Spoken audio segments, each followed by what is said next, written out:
Hello friends, कसे आहात तुम्ही सगळे? एक थोड्या दिवसापूर्वी मी समर्स इन जर्मनी नावाचा व्हिडिओ टाकला होता आणि त्यात मी असं म्हटलं होतं की मला इंडियामधल्या आत्ता उन्हाळ्याच्या सगळ्या गोष्टींची आणि एस्पेशली आमरसची एवढी आठवण येते आणि मला वास घ्यायला सुद्धा आंबे मिळालेले नाही आहेत. गेस व्हॉट, फायनली मला इथे जर्मनीमध्ये आंबे मिळत आहेत, ते पण हापूस. सो मी इथे एक इंडियन सुपरमार्केट आहे, तिथे नेहमी येते, जिथे मला इंडियन सगळ्या गोष्टी मिळतात, ज्या आपल्या डाळी, पिठं वगैरे सगळं. सो केला होता आणि त्यांच्याकडे असं कळलं की आज त्यांच्याकडे हापूस आंबे येणार आहेत. ऑलरेडी एक लॉट येऊन गेला होता, पण तो एका दिवसात संपला. त्यामुळे जेव्हा मला कळलं की आज आंबे येत आहेत, मी क्षणाचाही विलंब न करता आज त्यांनी सांगितलेल्या वेळेत इथे हजर आहे.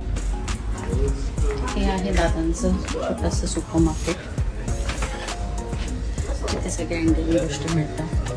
फायनली अल्फान्सो मँगोज, त्याच्यावर लिहिलेलं तरी आहे रत्नागिरी मधुर हापूस. त्या दादांनी बॉक्स उघडून दाखवलेला आंबे ऍक्च्युली हापूसच आहे. मस्त असा हापूसचा वास येतोय आणि साईजही तुम्ही बघू शकता, बऱ्यापैकी ओके आहे. फायनली 2 डझन मँगोज 50 युरोजला, म्हणजे इंडियन रुपीजमध्ये 4500 रुपयाला 2 डझन आंबे घेऊन मी चाललेली आहे. जे मला ओळखतात त्यांना माहिती आहे की मी पुण्यामध्ये दरवर्षी उन्हाळ्यात रत्नागिरी हापूस आंबे विकते. दरवर्षी जवळपास 100 ते 120 पेट्या मी विकते आणि तिथे सुद्धा पीक टाईममध्ये एवढे महाग आंबे मिळत नाहीत. पण मला आंब्यांची प्रचंड आठवण येत होती आणि मला आमरस खायचाच होता, म्हणून दाम दुप्पट देऊन का होईना मी हे आंबे घेतलेले आहेत आज. हा पूर्ण पिकलेला तर वाटत नाहीये, पण मला तर राहवत नाहीये, मला बघायचं आहे खाऊन.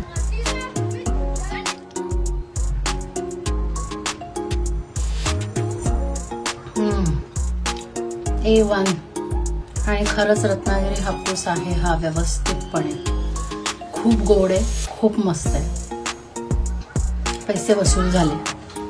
आता मी याच्यावर ताव मारते. तोपर्यंत तुम्ही जर हा व्हिडिओ आवडला असेल तर माझ्या चॅनलला लाईक, फॉलो, सबस्क्राईब आणि शेअर नक्की करा. Bye bye.